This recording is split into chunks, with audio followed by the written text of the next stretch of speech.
अंधेरी रात थी। एक छोटे से झोपड़े में रामू और सिमर नामक एक दंपति निराशा और चिंता से घिरे थे। उनकी छोटी सी बच्ची गंभीर रूप से बीमार थी और उनकी गरीबी के कारण वे उसका इलाज नहीं करा पा रहे थे।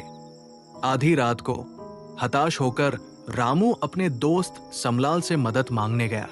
1 घंटे की पैदल दूरी तय करने के बाद वो समलाल के घर पहुंचा।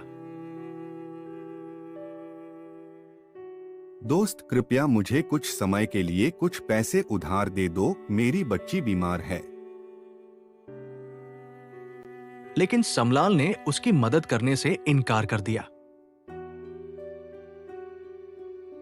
मेरे पास पैसे नहीं हैं कि सबको बांटता फिरूं, तो मैं कैसे घर चलाऊंगा। निराश होकर रामू वापस घर लौट रहा था। रास्ते में उसे एक तालाब मिला जिसे गांव वाले शापित तालाब कहते थे। इस तालाब में अनमोल रत्न थे, लेकिन जो कोई भी इन रत्नों को छूने की कोशिश करता था उसकी जान चली जाती थी। लेकिन रामू के लिए अब मरना या मरवाना एक ही बात थी। उसने हिम्मत जुटाकर तालाब के पास जाकर देखा तो एक परी पेड़ की लताओं में फंसी हुई थी।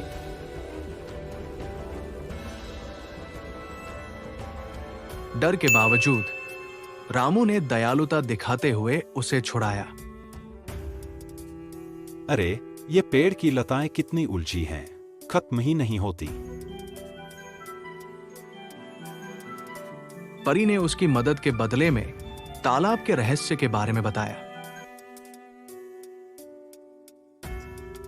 उसने कहा कि रत्नों की रक्षा के लिए तालाब के नीचे एक विषैला सांप रहता है, लेकिन पूर्णिमा की रात को जब सांप तालाब छोड़ता है तभी रत्नों को निकाला जा सकता है।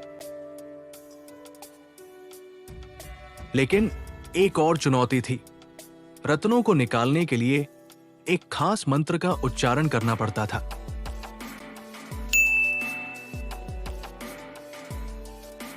परी ने रामू को सिखाया। रामू ने परी की सलाह मानकर पूर्णिमा की रात का इंतजार किया। जाने ये सांप जाएगा कि नहीं, कितने दिन पेड़ के ऊपर रहूंगा और घर में मेरी बच्ची की तबीयत कैसी है वो भी पता नहीं। मध्य रात्रि में जब सांप चला गया तो उसने सावधानी से मंत्र का उच्चारण किया और रत्न निकाले, और रामू ने घर लौटकर अपने हालात सुधारे और खुशी से अपने परिवार के साथ रहने लगा।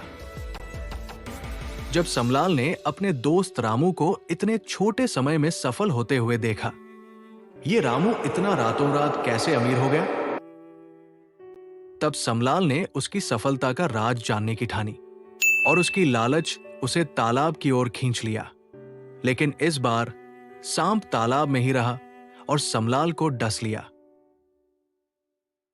समलाल की मौत हो गई, जिससे साबित हुआ कि लालच और ईर्ष्या का अंत बुरा ही होता है।